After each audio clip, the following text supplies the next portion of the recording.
네, 정보 플러스 시간입니다. 피부과 정보로 꾸며드리도록 하겠습니다. 항상 도움 말씀 주신 분 계시죠? 메트로 피부과의 이현수 원장 자리 모셨습니다. 먼저 인사 나누겠습니다. 안녕하십니까? 네, 안녕하십니까? 예. 우리가 사실은 이 피부에 대해서 네. 일반적인 사람들은 무슨 질환이 없을 때는 별 느낌이 없잖아요. 그렇죠. 그리고 햇볕에 많이 노출이 됐는데도 피부가 멀쩡하다든지 네. 또 이제 뭐 체질적으로 그럴 수도 있고 그렇죠. 이런 분들은 그냥 그러려니 하겠습니다만은 아토피 피부를 갖고 있어서 자꾸 막 간지럽다든지 그것 때문에 잠을 못 잔다든지 밖에서 햇빛만 좀 비치면은 얼굴이 빨개진다든지 네. 그리고 또 이제 그 피부가 그 건조해서 상당히 막 그 하얀 뭐 비듬 같은 게 나서 상당히 노출되는 게 꺼려지고 그런 경우도 많이 있잖아요. 그렇죠. 이런 경우에 이제 우리가 조금 더 조심을 하고 치료를 하고 예방도 해야 되는데요. 건성 피부에 대해서 좀 이 시간 좀 나눴으면 좋겠습니다. 네. 건성 피부라 그러면은 건성의 원인은 그 말대로 건조해지는 네. 피부라 그러죠. 그러니까 피부에는 보통 이 수분이 상당히 많습니다. 몸 네, 안에도 예, 많지만은 네. 그러니까 피부 자체에도 수분이 많고, 근데 이 수분을 갖다가 그대로 놔두면 대부분 증발을 하기 때문에 네. 그걸 막기 위해서 피부에서는 그 표피에 그 위층에 상당히 강하게 코니파이드 레이어라는 게 있어서 그걸 이용을 해가지고선 증발하는 거, 수분 증발하는 예. 걸 막아주고 네. 우리 몸을 밖에 있는 엔바이런먼트에서 보호를 해주는 역할을 해줍니다. 네네. 근데 이 피부 관리를 제대로 하지 않을 경우에는 이 코니파이드 레이어 자체에 조금 문제가 생긴다든지 아니면 데미지가 돼서 몸 안에 있는 그 수분이 금방 증발을 할 수가 있습니다. 네, 예. 그래서 그 수분이 증발하게 되면은 피부가 건조해지고 또 건조해지면서 염증이 생기고 염증이 생기면은 이제 피부가 가려워진다든지 그리고 빨개지고 그래서 이제 고생을 하시게 되는데 이 증발되는 그러니까 코니파이드 레이어 자체의 네. 그 역할을 저하시켜주는 그런 이유가 여러 가지가 네. 있습니다. 이제 그게 이제 대체적으로 많이 볼 수 있는 것이 밖에 날씨가 건조해지기 시작하면은 네. 아무래도 안에 있는 수분이 증발이 더 빨라지겠죠. 네네. 그래서 문제가 생기고, 그다음에 이 코니파이드 레이어 자체에 그 보호해주는 그 역할이 저하가 되면은 그 안에 있는 수분이 또 증발이 금방 되지 않겠습니까? 그래서 문제가 생기는데 네.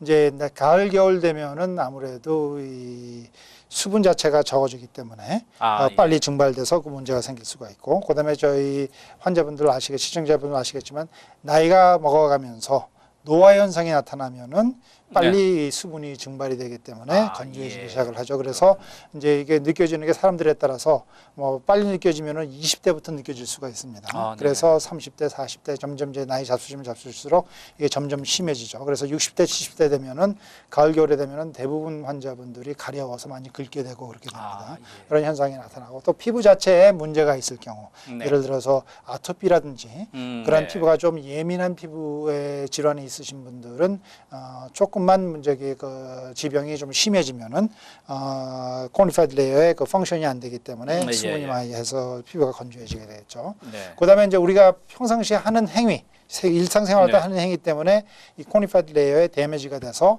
더 증발이 많이 될 수가 있습니다. 그것이 비누를 쓰는데 비누 자체의 역할이 그 때, 그러니까 네. 이런 기름기에 붙어 있는 그런 걸 갖다 없애주는 역할을 하지 않습니까? 근데 이 피부에는 피를 보호해주는 기름기들이 있어요. 네. 그걸 갖다가 너무 강한 비누를 쓰게 되면 그걸 없애기 때문에 예. 그거로 인해서 이 피부에 그 데미지가 돼가지고 증발이 더 빨리 할 수가 있습니다. 그렇군요. 그래서 저희들이 보통 얘기를 할 때 너무 좋은 비누, 강한 비누는 쓰지 말라고 말씀드립니다. 네, 제일 예를 드는 게 아이보리라든지 네. 아니면은 뭐 아이리스 스프링 같은 거 그런 걸 말씀드리고, 네. 됐으면 비누에 보습제가 들어가 있는 비누들, 예를 네. 들어서 스토브 같은 걸 쓴다든지, 그럼 보습제가 들어가 있어요. 그건 좀 들어가 있습니다. 그러면 아예 비누가 아닌 클렌저 같은 걸 쓰라고 말씀을 해드리죠. 네. 그렇게 말씀을 해드리고, 그다음에 샤워 같은 거 너무 오래 하시잖아요. 목욕 오래 하시고 그 뜨거운 물에 오래 계시면은 그것 때문에 피부 자체가 부풀면서 그 데미지가 돼서 그 안에 있는 수분이 빨리 증발을 할 수가 있어요.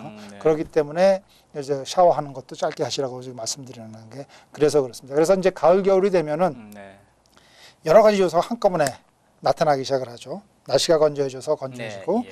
집안에 난방이 들어오면 집안이 또 더 건조해져서 그 문제가 생기고 예. 그다음에 춥다고 샤워 오래 하시고 뜨거운 물로 하시게 되면은 또 거기에 문제가 그렇군요. 생기죠. 예. 그다음에 나이 잡수신 분들도 이제 춥게 되면은 네. 그 히링 블랭켓이나 온돌 같은 데 앉아 있으면 그것 때문에 또 문제가 생기고 예. 그렇기 때문에 겨울 되면은 피부가 건조해지는 그 문제가 많이 생기는 겁니다. 피부가 좀 건조하다고 느끼면은 좀 이게 그러면 수분이 없어져서 그렇다면 물을 좀 많이 마시는 것도 도움이 되나요? 물 많이 마신 거 도움이 되고 아, 그다음에 샤워 같은 거 하시고 난 다음에 예. 그 수분이 이제 그 네네. 샤워하는 도중에는 아무래도 수분이 흡수가 되죠. 그러겠죠. 네. 그게 증발되기 전에 그 봉해주는 크림을 갖다가 바로 네. 발라주시는 게 좋겠습니다. 아예 예. 그 막 닦지 마시고. 예, 그러니까 예. 샤워하자마자 3분 안에 물을 바르시면은 그걸 갖다가 저기 네네. 안에서 증발하지 않도록 예방을 해주는 거기 때문에 좋은 네. 되죠. 가끔 가다가 저희들 피부과에서는 이제 피부가 많이 건조해서 특히 아토피 같은 거 있는 사람 환자들은 네, 예.